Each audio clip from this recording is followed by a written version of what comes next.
Greetings, and thank you for joining me for our fourth episode of Thanatology 13, Bite-Sized Death Education for the Living. I'm your host, Becky Floyd from DeathEducationCentral.com. This month's theme is Memento Mori and meaning, and we'll be looking at Memento Mori broadly as an art form and cultural phenomenon. So let's get to it. There is a phrase, simple and ancient, that follows humanity across centuries, across cultures, across entire shifts in worldview. Memento Mori. Remember, you will die. Now, at first glance, that sounds harsh, almost abrasive. The kind of statement we instinctively want to turn away from. But what if it's not a threat? What if it's not meant to frighten you at all? What if it is instead a quiet invitation? Not shouted, not imposed, but whispered. A companion that walks beside you, gently placing a hand on your shoulder, asking you to notice something that is always already true. That this life, the one you are living right now, is finite. And because it is finite, it matters. But we hide it. We sanitize it. We move it out of sight and out of mind, placing it behind hospital curtains, inside institutional walls, wrapped in language that softens its edges, but also distances us from it. Death becomes something that happens somewhere else to someone else at some unspecified later time. It becomes abstract. And in becoming abstract, it becomes strangely more frightening because what we do not look at clearly, we cannot understand. And what we cannot understand, we often fear. But Memento Mori comes from a different tradition. It belongs to a lineage of thought that suggests almost something counterintuitive. That mortality awareness does not have to lead to panic. That we can remember that we will die without falling apart. That, in fact, this awareness might be one of the most stabilizing forces available to us. And one of the primary ways humans have learned to approach this awareness is through art. Because death resists language. You can't fully explain it with words. You can't define it in a way that satisfies the mind. But you can represent it. You can symbolize it. You can place it in front of yourself in a way that allows you to encounter it gradually, safely, meaningfully. If we look back to the Middle Ages and Renaissance, we find an entire genre of art devoted to this idea, the vanitas paintings. These are still life compositions, often deceptively simple. A skull, an empty glass, a candle that has just burned down to the wick, an hourglass running down, fragile bubbles ephemeral in the air, a piece of fruit beginning to decay, perishable shellfish, flowers caught at the edge of bloom already tipping toward wilt, moths and butterflies. At first glance, they may look like decorative arrangements, but they're not. They are philosophical statements. Each object is a symbol. Each symbol is a reminder that beauty fades, that time moves on, that everything we experience is temporary. And then there is the danse macabre, the dance of death.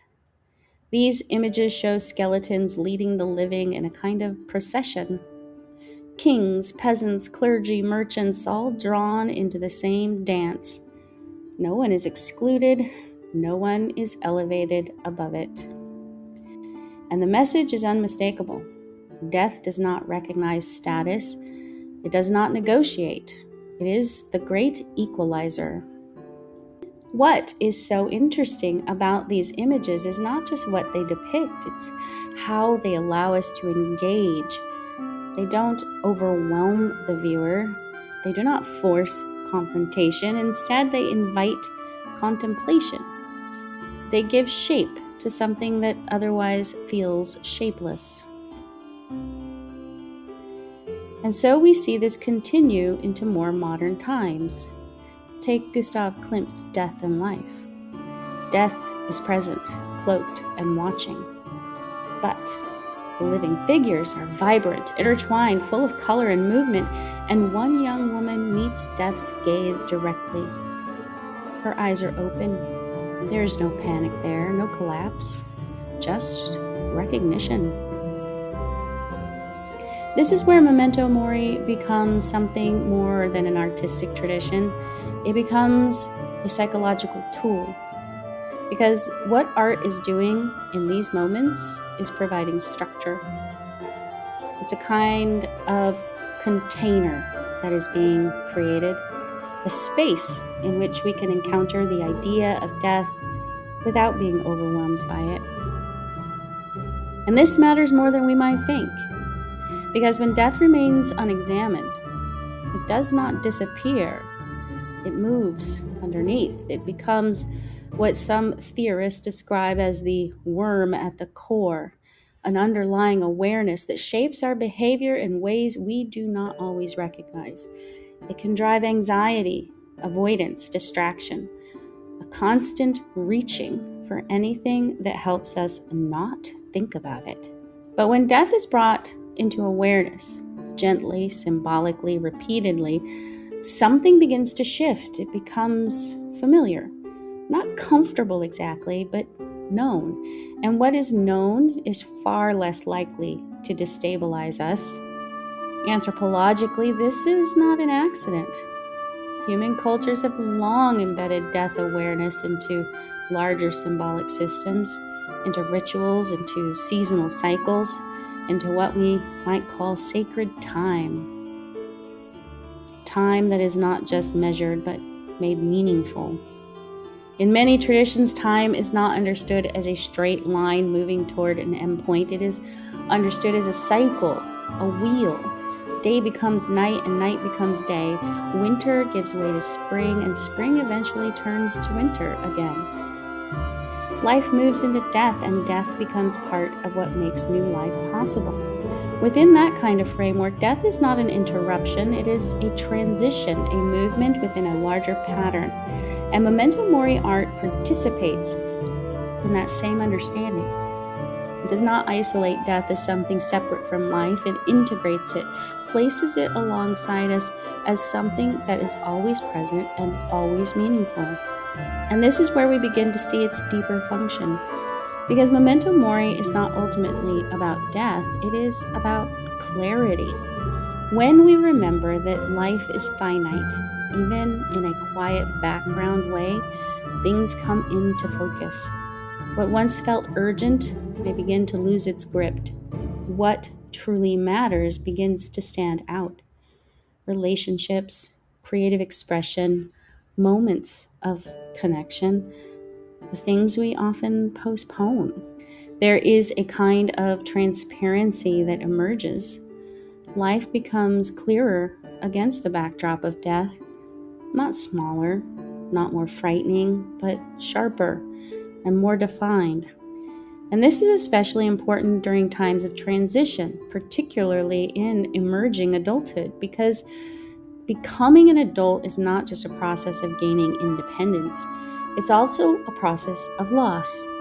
The loss of a former self, the child self, with its assumptions, its dependencies, its inherited scripts, must, in some sense, die, so that something new can emerge. This is a liminal space, a threshold, and thresholds are often where people feel the most uncertain, the most disoriented. Memento Mori offers something steady in that space. It invites reflection. It asks questions that are both simple and profound. If your time is limited, what matters? If your life is finite, how do you want to live it? Who are you becoming? And when we bring art into this process, something powerful happens, because art allows us to externalize what is internal, to see it, to shape it, to engage with it in a way that feels tangible. A symbolic self-portrait, a personal memento mori, a visual representation of what is ending and what is emerging. These are not just creative exercises, they are acts of meaning-making. And ultimately, this is what Memento Mori offers. Not fear, not despair, but the possibility of living more fully, because when mortality is acknowledged, even quietly, even imperfectly, life tends to expand. The ordinary becomes more vivid, a shared meal, a conversation, a moment of stillness. These are no longer background experiences. They move into the foreground. They become the substance of life itself. When mortality is denied, the opposite happens very often. We numb, we distract, we postpone. We move through our days without fully inhabiting them. Memento Mori interrupts that pattern, not by forcing change, but by inviting awareness. And within that awareness, choice becomes possible. This is where the work of Death Education Central comes into focus. Because when we begin to understand loss, not as a deviation from life, but as part of its structure, something shifts. Grief becomes not just something to endure, but something that can be integrated, a rite of passage, a transformation. And in that transformation, we are not passive. We are participants. We begin to see ourselves not just as people to whom things happen, but as individuals moving through a kind of narrative, a journey.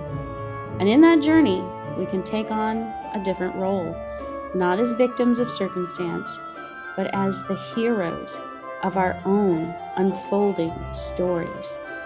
And through it all, that quiet whisper remains. Remember, you will die. Not so that you panic, not so that you withdraw, but so that you return to this moment, to this life, to the people and the possibilities that exist right here and right now. Because this day, this ordinary, extraordinary, fleeting day, is the only thing that is ever truly promised. And perhaps that is the real gift of Memento Mori, not the reminder of death, but the invitation to live fully, presently, and with the quiet courage to participate in a world that is, by its very nature, temporary. So the question is not whether you will die. The question is, what will you do, knowing that you must? Thank you. I hope that you enjoyed this presentation. If you did, consider liking, sharing, and subscribing, and visiting deatheducationcentral.com to see what more we have for you. Thank you.